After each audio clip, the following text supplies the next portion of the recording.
Let's continue on, though, Brandon, into our next team. Looking at, this is the team that I have been the most high on, and we haven't even talked about them yet.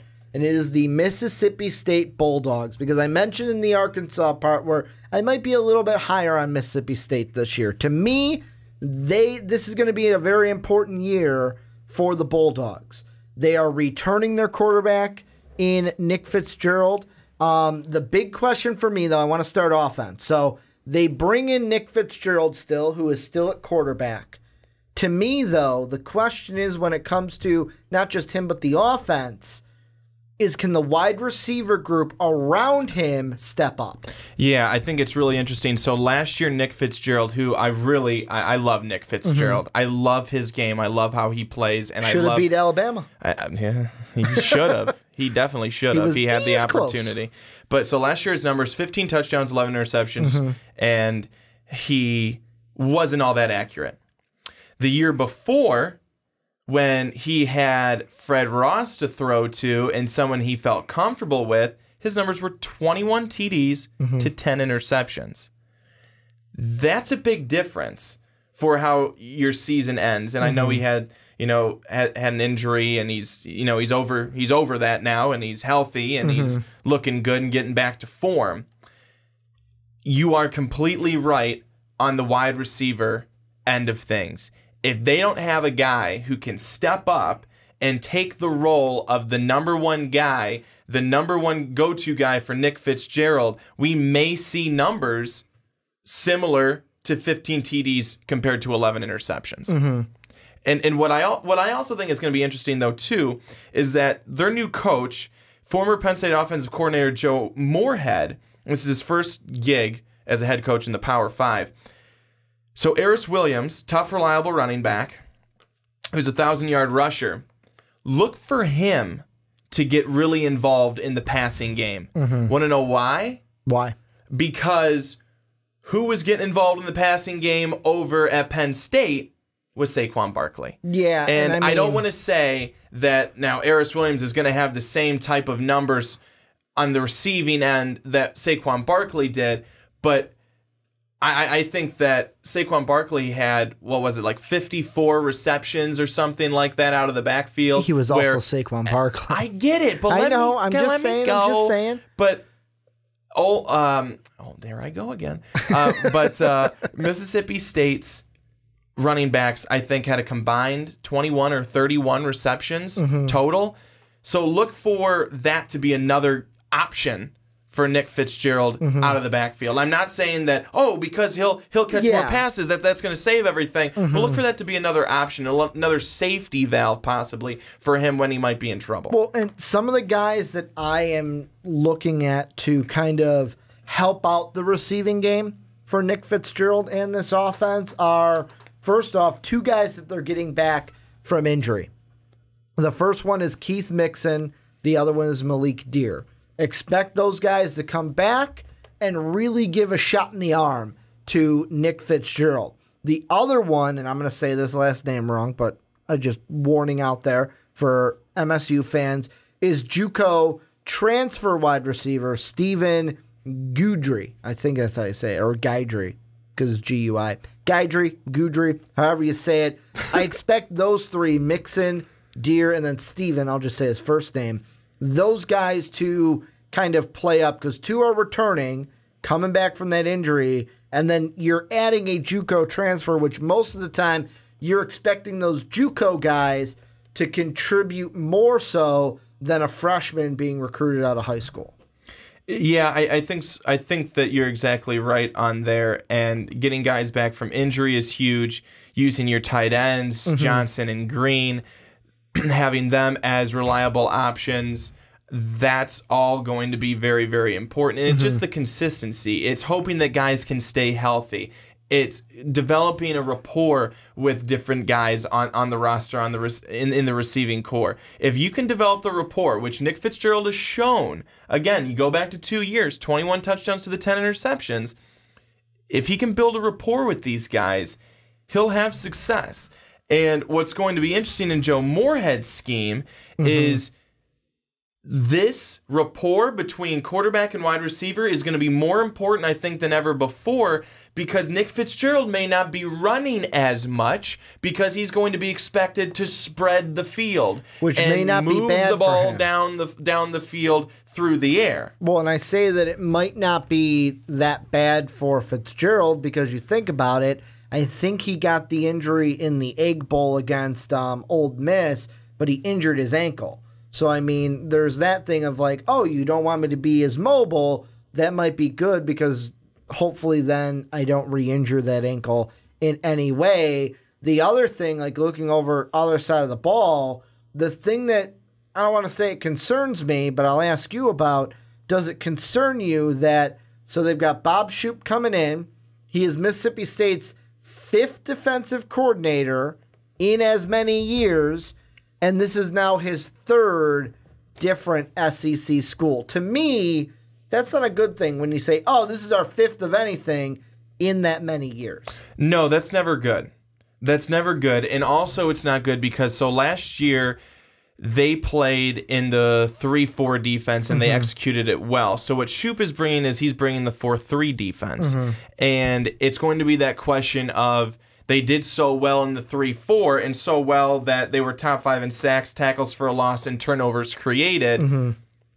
Are you going to see those numbers go down? Are you going to see their position where they were in top-ranked defenses go down because they're flipping to the 4-3? But in spring practice, they look pretty good in the 4-3. It'll be interesting to see how they look when they get out against an opponent and an opposing team as opposed to them going against each other. That's going to be the interesting thing, especially when you're in an actual game scenario. Is the 4-3 going to hold up, or are people going to be going, well, you had the 3-4 and it worked just fine, and it had us here. Now we're not as good as what we were in the 4-3.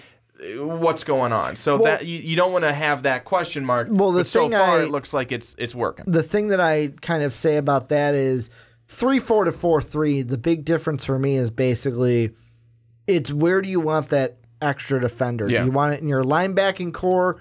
Do you want it in your offensive line? And to me, it might be beneficial to have that 4 defensive linemen up front because, now you don't get the 2 ends and then 2 outside linebackers to rush the passer. It's just the 2 outside linebackers, and you only have that 1 inside linebacker now. I don't think that is going to be like the linchpin that keeps them because they have talent all over the defensive ball. They do. And the one that I really like, because I'm assuming we're going to be talking about him later this year and into 2019 for the 2019 NFL Draft, is Montez Sweat, where he's a guy, double-digit sack guy, this is a guy that if you're getting double-digit sacks in the SEC, the NFL is going to come a-knocking, and they are going to be scouting your games. They also have, on the other side, I believe they have Jeffrey Simmons, who is going to be huge for that. Or he's actually in the nose tackle, defensive tackle spot. So you're going to have both of those guys right next to each other. That is going to help moving to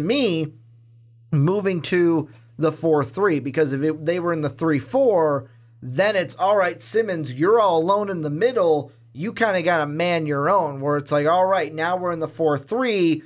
You can have Sweat on one side where he's trying to go around, get to the outside, and then Thomas and Simmons, Corey Thomas and Jeffrey Simmons, can kind of work that middle to get maybe a pass rush push at sometimes, but also provide a better front against running backs, because you got to think about it. Some of the teams they're going against in this side of the SEC, LSU has been known for running backs. Auburn has had their fair share of running backs, Kerryon Johnson last year, and we all know, we don't have to talk about Alabama and their stable of running backs. Yeah, absolutely. I think that this is going to be a defense that most likely is going to be similar to last year. And if it is similar, anywhere near what they were last season, they're going to have another strong defense. And this is, I think, the first team that we've talked about in our previews of the SEC that we haven't said there is a real question on defense. Or I should take that back. Texas A&M, they have the pieces there, but there still are some questions in terms of depth. Mississippi State, I think, looks a lot better in terms of those things. This is a defense that, again, from last year, they were really strong. I look for them to be strong again, even though they do change their scheme and their coordinator again. You'd like to believe that now they can have a guy that stays there for a little bit, sees this through for a couple of seasons or multiple seasons, because keeping that consistency would be great for this program. And a lot of people, as you are in there, I'm in there as well, think this team could be a pretty good team this year. You know, it's actually really funny looking at their schedule. September 29th, guess who they welcome back into Starksville? Dan Mullen.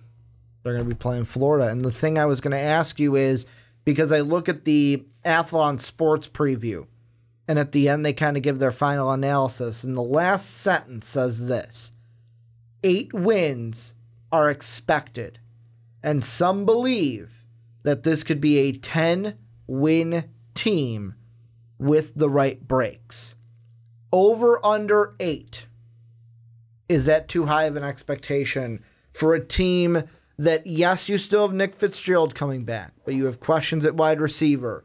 You have a new defensive coordinator, the 5th in as many years. And on top of it, you don't have your guy in Dan Mullen that you've had for 9 seasons in Starkville. And now you're bringing in a guy like Moorhead, which you said, first Power 5 job.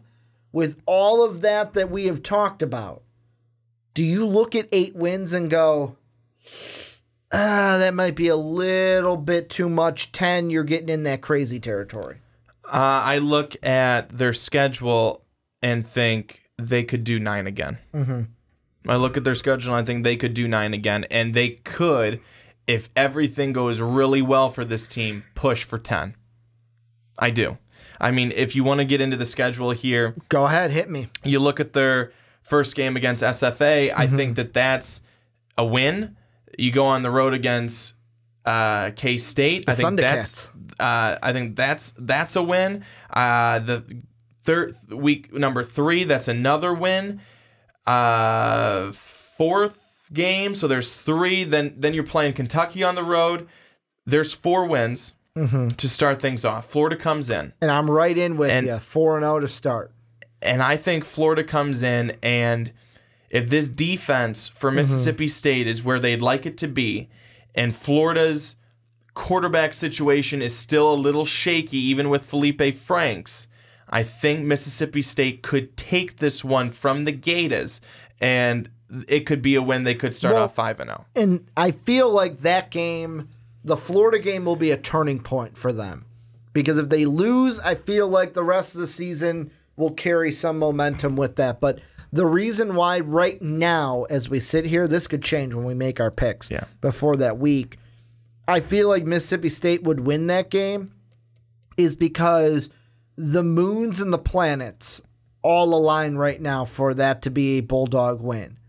Not only is it at home, not only do you have your former coach coming in, it's a home game, which I feel like that game is going to be very emotional for those Bulldog players. Basically, I wouldn't be surprised if some feel like you left us. Why did you have to leave us for them? Kind of a thing. And although there will be like, man, it's great to see Coach Mullen again, do not get anything twisted. Those players are going to have one thing in mind, and I want to beat you. I want to beat my former coach. Basically, it's almost like, it's not as bad, but it's almost like a breakup. You break up with a girl, Brandon, the one thing you want to do in the end is win the breakup. I now have to, not right away, but I have to now find that next person and make that person better than the next person they find, because I need to win the breakup. Is that how that goes? That's what this, yeah, it is. I'll be honest, I've fallen into that before, where it's like down the line, dating someone, it's like, oh, I'm a lot better than that guy. I am winning the breakup. But that's what this game will be. This game will be, we need to win this game to win the breakup for Mississippi State. And if they win that game, which right now I will say they do that because the emotion coming in, it being at home, their fans feeding into that and giving them that little support at home, they're going to start 5-0. Then it could get a little shaky where Auburn beats you, LSU beats you, then another linchpin game to the season, Texas A&M. Depending on what they do there, this is their second turning point of the season. Do they continue a downward trend or do they turn things around? I don't know what they're going to do in this one because I like Texas A&M this year. I also like Mississippi State. I think they'll beat Louisiana Tech. Then they will lose to Alabama. Close game, though. And then, what, close game against Louisiana Tech or Alabama? You can. Is that a question? Is that a real question? Yeah, kind of. So you're on the road at Alabama, and I know that's even more difficult, but this game was so close last year. I think it could be close again. But I think it could be close again. I still think it's a loss, and then you beat Arkansas, beat Ole Miss. So 5-0 to start. Then Louisiana Tech, Arkansas, Ole Miss. That's 8 wins right there. That is 8 wins, and then boom. So I'll say 8 or 9. 8 or 9 wins on the year. I don't think they get to 10 because if they want to get to 10, they need to beat Auburn, LSU, or Alabama. They need to beat one of them. I don't know if they will because Alabama's on the road, LSU's on the road, and Auburn is a really good team, although that game is at home. I think I'm going to give them 9. All right. I think I'm going to give them 9 here early. Preseason, looking at it, I'm going to give them 9. I feel good about this Mississippi State team. I think that they have a lot of things working in their favor. Again, if Nick Fitzgerald stays healthy, if he, I think, is able to, I don't want to say grasp the offense, but change things a little bit as the offense is changing. He's being asked to, maybe a little less running, a little bit more throwing, continue to be accurate, or hopefully get back to being accurate. And then, of course, being able to have that rapport with his wide receivers. I think if he's able to do that, the defense stays similar to what they were last season. We're looking at a pretty strong Mississippi State team. I will say this, though. If there's any of the top 3, the Auburn, Alabama, LSU, that Mississippi State could beat, it's LSU. And the thing that I wonder, and I'll ask you, is if you had to put money on it, because now you can because sports betting is legal. If you had to put money on it, how confident would you feel at this point putting money on the fact that Mississippi State would end up with a better record and end with a higher standing than LSU at the end of the year?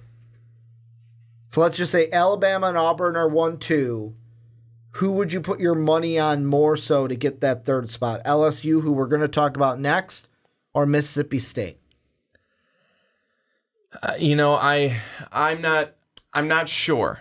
I think I may have to go with Mississippi State right now, only because at LSU they're changing a little bit offensively. They have a quarterback question. They've got a quarterback question. They've got a running back question. They've got some questions there on the offensive side, which we'll get to. But that's why Mississippi State, I would probably put them right now ahead of LSU. Right now, I'm going to put LSU with the win to that game. However, I could see me and that outcome being different when we actually get to that week. I thought you were talking about who ends up. Well, yeah, no. Better. I wasn't talking about the game. For me, they both come hand in hand. Oh, they don't for me. They do for me because, for me, 9 wins, that LSU one gives you 10 wins, and I think it could be another thing like we saw last year where both of them finished 9-4, but whether you're going to finish with 3 losses or 2 losses is going to be the difference between those two teams because one's going to finish with 2, the other's going to finish with 3, and whoever finishes with that 3 will be the team that lost to the other one during the regular season. Anything you think we didn't mention before we move on into the LSU Tigres? No, sirree. This is where you guys come in. Let us know what you think down below in the comment section about Mississippi State Nick Fitzgerald coming back, but so many questions in that coaching staff. Is 8 wins too high? Is 10 wins too high? What do you guys think down below in that comment section?